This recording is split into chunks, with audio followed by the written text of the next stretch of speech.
പഴകും തോറും വീഞ്ഞിന് വീര്യം കൂടുമെന്നാണല്ലോ. വർഷങ്ങളുടെ പഴക്കമുള്ള വീഞ്ഞുകളും നമുക്കിടയിൽ ഇപ്പോൾ സുലഭമായി തന്നെ ലഭിക്കും. എന്നാൽ വീഞ്ഞൊരു ശവകുടീരത്തിൽ നിന്നാണ് ലഭിക്കുന്നതെങ്കിലോ? എന്നാൽ അങ്ങനെ ഒരു വീഞ്ഞ് കണ്ടെത്തിയിട്ടുണ്ട്.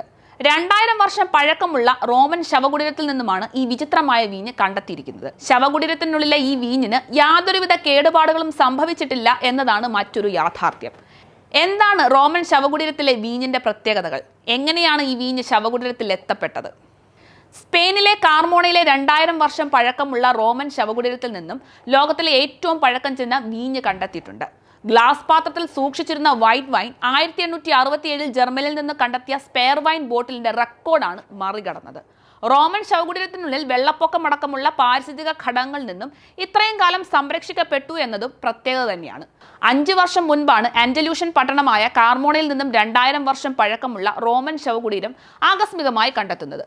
2019 കാർമോണയിലെ ഒരു കുടുംബം അവരുടെ വസ്തുവിൽ ശവകുടീരം കണ്ടെത്തുകയും തുടർന്ന് വിദഗ്ധരുടെ പരിശോധനയിൽ അതിനുള്ളിൽ 8 അറകൾ ഉണ്ടെന്നും മനസ്സിലാക്കുകയും ചെയ്തു. അവയിൽ 6 എണ്ണത്തിൽ ചുണ്ണാമ്പുകല്ല്, മണൽക്കല്ല് അല്ലെങ്കിൽ ഗ്ലാസ്, ഈയം എന്നിവയിൽ നിന്ന് നിർമ്മിച്ച പാത്രങ്ങളും ഉണ്ടായിരുന്നു. ചിലതിൽ അവിടെ ദഹിപ്പിച്ചവരുടെ അസ്ഥി അവശിഷ്ടങ്ങളും അടങ്ങിയിരുന്നു. കൂടാതെ 2 പാത്രങ്ങളിൽ മരിച്ചവരുടെ പേരുകൾ ആലേഖനവും ചെയ്തിട്ടുണ്ട്. വർഷങ്ങളായി ആരും സ്പർശിക്കാതെ അതിനുള്ളിലിരുന്ന പുരാതന പാത്രത്തിലെ തവിട്ട് നിറത്തുള്ള ദ്രാവകവും വിദഗ്ധർ പരിശോധിച്ചു. അതിന്റെ വിശദമായ റിപ്പോർട്ടാണ് ഇപ്പോൾ പുറത്തു വന്നിരിക്കുന്നത്. പ്രൊഫസർ ജോസ് റാഫേൽ റൂയിസ് അറബോളയുടെ നേതൃത്വത്തിലുള്ള കോർഡോബ സർവകലാശാലയിലെ രസതന്ത്രജ്ഞരുടെ സംഘം വിപുലമായ രാസവിശകലനങ്ങൾ നടത്തി. വീഞ്ഞ് കേടുകൂടാതെ ഇരിക്കുന്നുവെന്ന് ഉറപ്പാക്കി.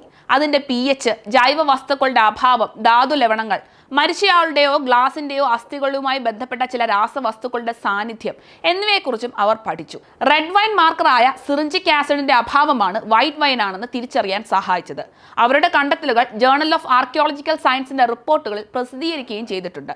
മുൻപ് ജർമ്മൻ നഗരത്തിൽ നിന്നും 1867 കണ്ടെത്തിയ സ്പെയർ വൈൻ ആയിരുന്നു ഏറ്റവും പഴക്കം ചെന്ന വീഞ്ഞ്. 4-ാം നൂറ്റാണ്ടിലേതെന്ന് കരുതപ്പെടുന്ന ഈ വീഞ്ഞ് ജർമ്മനിയിലെ ഹിസ്റ്റോറിക്കൽ മ്യൂസിയം ഓഫ് പഫൽസിലിൽ സ്ഥിതി ചെയ്യുന്നുണ്ട്. നിലവിൽ കണ്ടെത്തിയിട്ടുള്ള റോമൻ ശവകുടീരത്തിൽ ഗ്ലാസ് പാത്രങ്ങളിലാക്കി ചുവന്ന നിറത്തിലായിരുന്നു ദ്രാവകം കണ്ടെത്തിയിരുന്നത്. വീഞ്ഞിന് മതപരമായ പ്രാധാന്യം ഉള്ളതുകൊണ്ടും വളരെ പ്രതീകാത്മകവും ശവസംസ്കാര ചടങ്ങുകളുമായി അടുത്ത ബന്ധമുള്ളതിനാലാകാം ഇത്തരം വീഞ്ഞും സൂക്ഷിച്ചു പോകുന്നത്. ഗവേഷകരെ സംബന്ധിച്ച് ദ്രാവകം വൈൻ തന്നെയാണോ എന്ന് ഉറപ്പിക്കുക എന്നതായിരുന്നു നേരിട്ട ഏറ്റവും വലിയ വെല്ലുവിളി. വീഞ്ഞ് സൂക്ഷിച്ച ഗ്ലാസ് പാത്രമായോ മരിച്ചയാളുടെ അസ്ഥികളുമായോ ബന്ധപ്പെട്ടിരിക്കുന്ന ചില രാസ സംയുക്തങ്ങളുടെ സാന്നിധ്യം വീഞ്ഞിന്റെ രാസവിശകലനത്തിലൂടെയുമാണ് ഗവേഷകർ ഇത് സ്ഥിരീകരിച്ചത്. എല്ലാ വൈനുകളിലും കാണപ്പെടുന്ന പോളിഫെനോൾസ് എന്നറിയപ്പെടുന്ന ബയോ മാർക്കറുകളുടെ സാന്നിധ്യമാണ് ദ്രാവകം തിരിച്ചറിയുന്നതിന് അത്യന്താപേക്ഷിതമായത്. എന്തായാലും 2 സഹസ്രാബ്ദ കാലത്തോളം ബാഹ്യ മലിനീകരണങ്ങൾ ഒന്നും സംഭവിക്കാതെ ശവകുടീരത്തിൽ സൂക്ഷിക്കപ്പെട്ട ഈ വീഞ്ഞാണ് കൂടുതൽ കൗതുകമാകുന്നത്.